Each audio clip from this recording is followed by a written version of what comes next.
So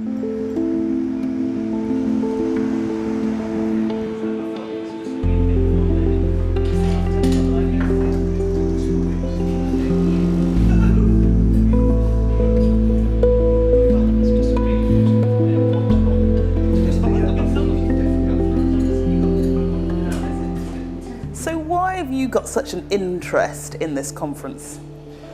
Well, 4 years ago, I was reading about the conference and reading about the fact that the mainstream media tend not to cover it. And I was walking along and I thought, well, I suppose I could be that person. And so I contacted The Guardian and said, would you like me to go along and see whether I can find out more about this conference? And I did, and flew to Athens and then spent probably the worst week of my life being chased around Athens by the Greek secret police, jumping in a cab saying, take me to the embassy, things like that. I mean, wrestling with a man on the underground in Athens. It was being arrested constantly. It was a baptism of fire. Was it totally unexpected? Yeah, completely, yeah. It was a very, very bizarre experience, and I blogged about it on The Guardian, and then in subsequent years hasn't been like that, because in 2009 outside the gates were 10, 12 people, a couple of bloggers, a couple of interested journalists, and last year in just outside Washington in Chantilly there were 900 people. So it's going up like this, and I'm expecting quite a large number of people to be coming along to Watford to see it. So this conference is shrouded in secrecy, has been for decades. Why? It's a good question. I mean, I suspect that this group, which is essentially a high finance, big industry lobby group, has just preferred to operate just outside of media and public attention. I mean, that's been their way they've chosen to operate.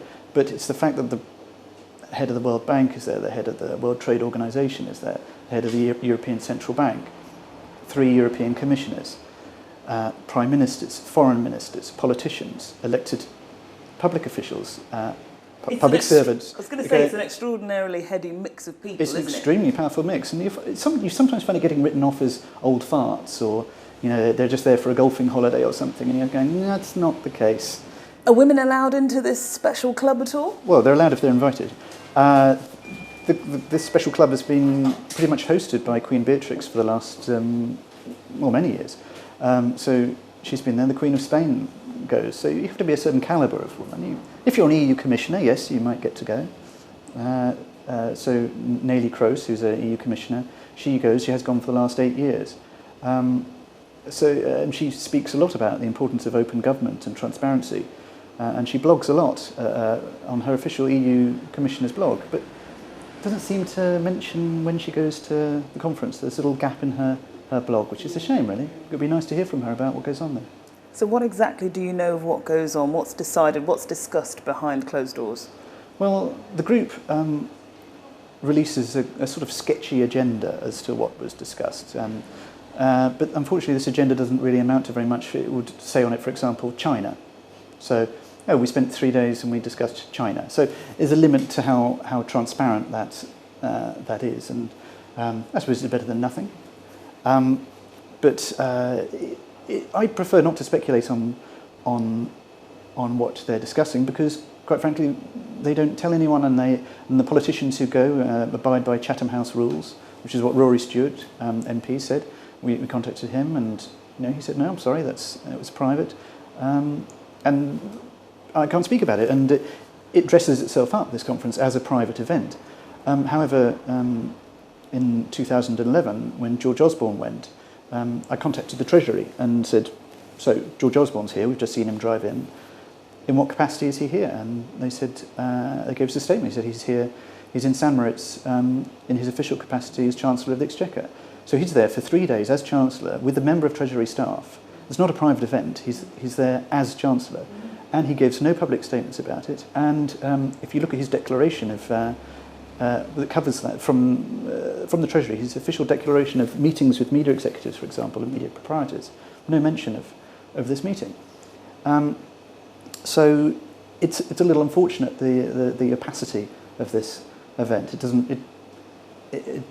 doesn't exactly sit well with this new era of transparency, which George Osborne has been particularly keen to trumpet. Absolutely, and I was going to ask you this. It's totally at odds with the ethos of transparency that in the era of transparency that we're living in now. What do you think of this this kind of idea that this year Bilderberg will be more open on the website? It's very clear that they are heralding a new era of openness, and there'll be a press tent for members of the media to stand outside and kind of observe, but none of us are allowed in. Yes, and yes, none of us are allowed in. Unfortunately, I don't own a bank, so I don't get to go. But I should say that this transparency which you're perceiving is coming from certain journalists, activists, certain members of the alternative media who have decided to step up and fill the void that is the void of a relationship between this organisation and the press. And we've negotiated with Herts Constabulary, they've negotiated with the conference venue, and we've got ourselves some loos, which is a first. We've got ourselves a little snack tent and a press office, which we're manning. And so when the press come, we'll provide as much information as we can, and it'll be carefully documented information.